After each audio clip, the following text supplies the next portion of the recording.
She didn't know anyone was filming. She didn't know the video would change her entire life. She only knew the cold hands gripping her arms, dragging her across the church floor, her newborn baby crying against her chest, and her husband's coffin still lying at the front of the altar. If you're listening now, don't forget to like this video and subscribe because what you're about to hear might restore your faith in humanity.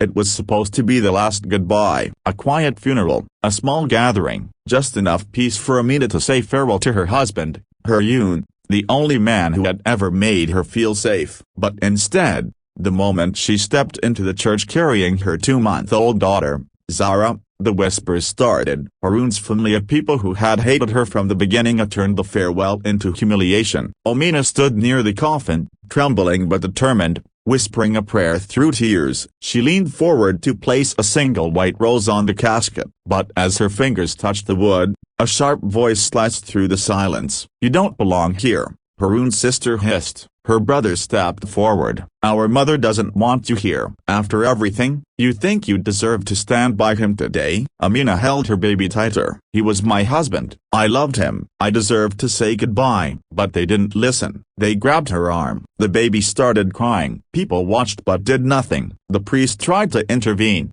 but Haroon's family pushed past him, and in front of everyone, they dragged her down the aisle, her feet scraping the floor, her baby's wail echoing against the church walls as if she were some kind of criminal.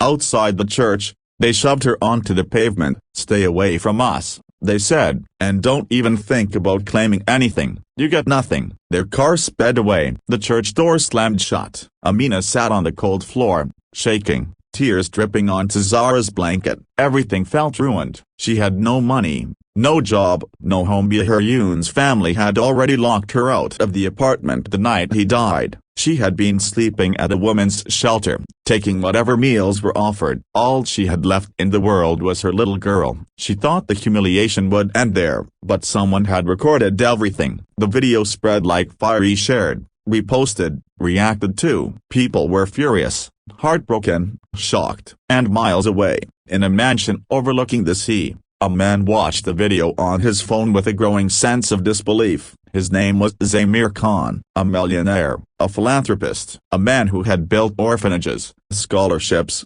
shelters, a broken bar, but had never been married, never had a family of his own. Something in the video struck him deeper than anything he had felt in years. Maybe it was the way Amina tried to shield her baby. Maybe it was the pain in her voice when she whispered, "Please stop." Maybe it was the haunting fact that no one had helped her, and not even the strangers sitting in the pews. He watched the clip again and again, and then he stood up, grabbed his car keys, and drove to the shelter. When Amina saw him, she froze. He looked important, out of place, like someone who should have been in a boardroom, not in a shelter lobby that smelled faintly of disinfectant and old chairs. "Are you Amina?" he asked softly. She nodded, blinking back anxiety. "I saw the video," he said. "I'm sorry for everything that happened to you. No one deserves that, especially not on the day they bury the person they love." Amina tried to speak, but her voice cracked. She had grown used to pity, but this wasn't pity. This was something else. Respect. He asked if they could sit. She told him everything: losing her Yoon in a car accident, being pushed out by his family, having nowhere to go, her fear of how she would raise Zara alone. Zamir listened without interrupting even once. When she finished, she expected him to offer a few comforting words and leave. But instead, he took a slow breath and said something she never expected. "I want to help you rebuild your life," he said, "not out of sympathy, but because what happened to you was wrong, and because you deserve a chance to stand again with dignity." Amina stared at him. Suspicion, confusion, hope, everything swirled together. "What do you mean?"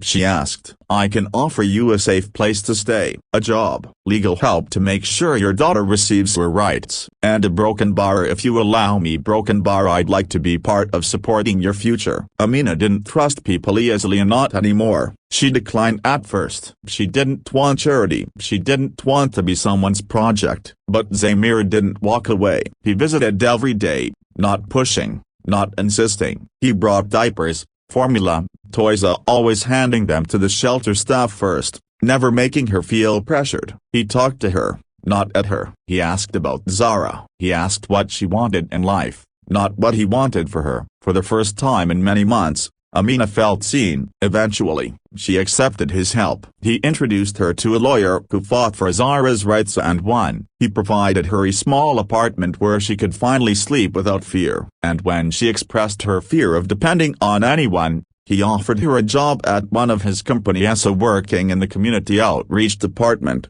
using her empathy and strength to help other struggling mothers.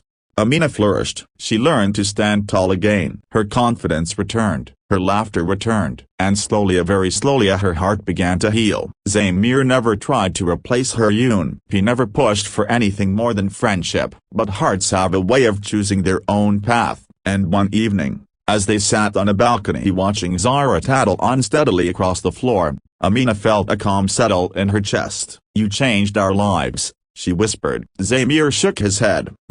"You rebuilt your own life." "I just held the ladder." She smiled. That was the moment she realized she wasn't alone anymore. Months passed. Zara grew. Amina thrived. And one day, when she was ready, not because she was pressured, not because she was broken, but because she was finally whole, she agreed to marry Zamir.